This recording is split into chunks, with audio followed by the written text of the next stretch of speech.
A young gangster is recruited into a crime gang in London in the 1960s, run by the notorious Freddie Mays. They have an uneasy truce with rival crime boss Lenny Taylor, a peace which is threatened by an escalating series of tit-for-tat violent retributions.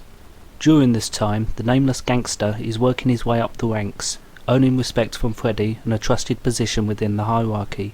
But Gangster, however, has his sights set much higher. When Gangster No. 1 was released in 2000, it was unfairly overlooked as just another in a slew of new British gangster movies. Lacking the marketing budget of its louder, brasher peers, it kind of got lost in the crowd. But this is a finely crafted movie, and in my opinion, bears more resemblance to the Italian-American gangster classics than to more recent British wannabe gritty mockney comedies. It's more of a character study than a crime thriller, although its period gangland setting is highly appropriate, seeing as the character being studied is that of a vicious psychopath, played with cold precision by Paul Bettany. The film is split in two, the majority of the story told in flashback, narrated by the older gangster, and as such is told almost exclusively from his point of view. Even so, the portrait we get of his character is of a man who is amoral and irredeemably corrupt. He's not a traditional movie tough guy, although he is dangerously capable and utterly fearless, but not in a heroic sense, or even a macho one. He's just vicious and insane. This isn't a fun, sardonic anti-hero who appeals to the jaded cynic in us all, but a truly unlikable protagonist, and the unremittent voiceover is almost a stream of consciousness which lets us see the world through his poisonous eyes, and it's an ugly view. In this film there are no conventional good guys to root for. Freddie Mays and Karen, though sympathetic enough within the context of the film, even given that Freddie Mays is a ruthless criminal, the butcher of Mayfair no less, are merely tools, both in the story's narrative, in gangsters climb up the criminal ranks, and theme of moral ambiguity. Freddie is a figure to contrast gangsters' far more amoral position. He is calm and rational, only using threat and violence when it's appropriate, again strictly within the context of the movie. People find Freddie charming and likeable. They genuinely respect him, whereas with Gangster, they're just scared of him. In fact, in a more conventional version of this story, Freddie would be the film's leading protagonist, and Gangster a token character, the dangerous underling whose unbalanced approach to the already delicate knife edge they live upon would be the source of conflict and tension. In a scene where the bosses are making peace, the film takes a step backwards and focuses instead on the eye-contact battle of wills between the two henchmen, more concerned with Gangster's position in the scene than the tense negotiations and their possible consequences. Maxie. Oh dear, Maxie. Just you wait, son. The film charts Gangster's rise to power, the focus of his aim being Freddie Mays. Not just his position and his success, but the man himself.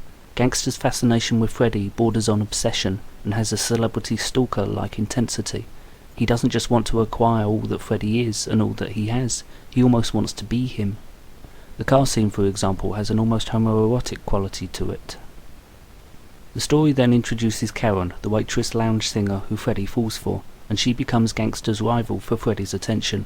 Gangster's scorn couldn't be more apparent, and the events which follow play out like a very dangerous love triangle.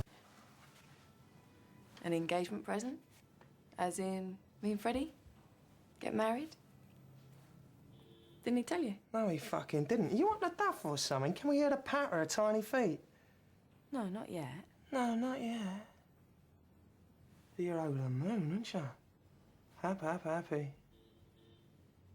That's a nasty way of putting it. I've never been happier.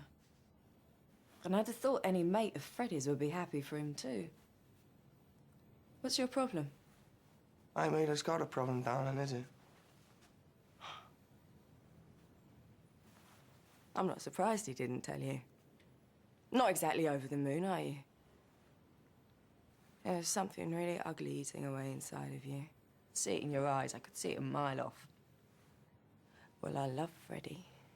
I'd kill for that man. And I don't give a fuck, as you might say, whether you approve or not. I'm going to look after him, whatever it takes.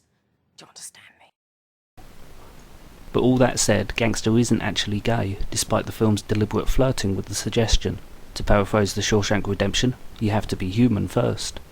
I've organised some company. What do you mean? Well, you know, a couple of blokes on their own, drinking wine. Bit suspect, isn't it? Gangster has no emotional capacity, no empathy for other people, male or female. The closest he comes is in his obsession with Freddy. In fact, he only ever expresses any sort of emotion when committing acts of violence. Most of the time he is closed and utterly controlled, but even so, there is a constant seething madness beneath the cool surface that is hinted at but only occasionally spills out. I'm filling up. This constant potential threat finally comes to the forefront in the slaughter sequence. The assault is akin to rape. Gangster undresses, removing the trappings of his carefully constructed persona. He takes his time to neatly fold his suit and arrange his weapons with disquieting care and precision. And incidentally, it is perhaps the most tastefully discreet depiction of graphic violence since Reservoir Dogs, and the notoriously brutal ear-slicing scene, where a camera stares at a wall for 10 seconds. It is indicative of the director's intent to portray both gangster and the gangland world as something ugly and deeply abhorrent, and not to trivialise or glamorise them.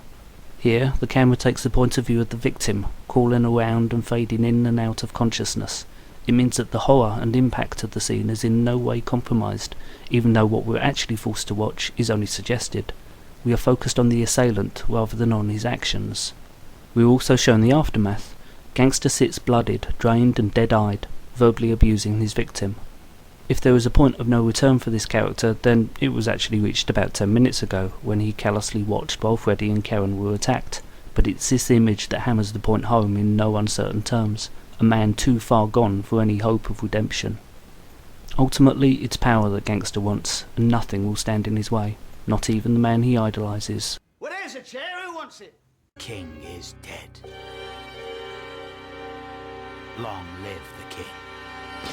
In the film's final act, the perspective shifts. Gangster's epic rise to power has been established, but now, with Freddie Mays' return, he finally has to deal with the consequences of his actions. Like a tragic fairy tale king, he lives alone in his castle on the hill. The apartment hasn't changed since he took over from Freddy, the same mural on the wall, now decaying with age. The lust for power was his only drive, with no life outside this one goal. Ultimately, his wealth and power turn out to be empty tokens of an empty life, and his existence is a hollow one. Gangster is facing his own conscience as much as his rival.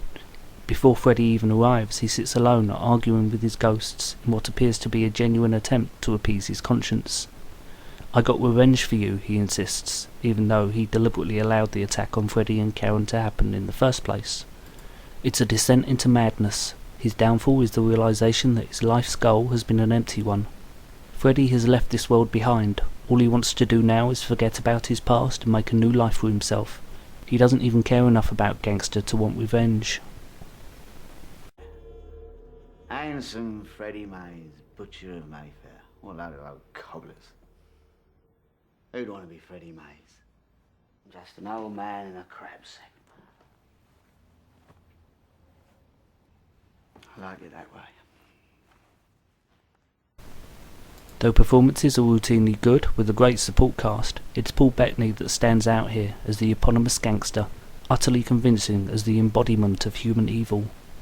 His absence from the last act is felt, and the film feels weaker because of it, seeming to fizzle out rather than build to a climax in the final confrontation. Personally, I wonder why the filmmakers chose to use two actors for the old and young gangster, instead of aging him, as they did with the other actors who appear both now and then. But that said, Malcolm McDowell's voiceover as the older gangster has been a constant throughout the movie, and as such, the changeover is not too jarring. There could be arguments made that the plot itself is fairly slight and not especially original, but that's missing the intent somewhat, and even so, it's certainly never slow or tedious. Everything is orchestrated with great style and the occasional burst of showy visual flair. Though certainly not to everyone's taste, a film whose leading protagonist is more repellent than your typical film's baddie, Gangster No. 1 is still an impressive piece of cinema, dark and powerful.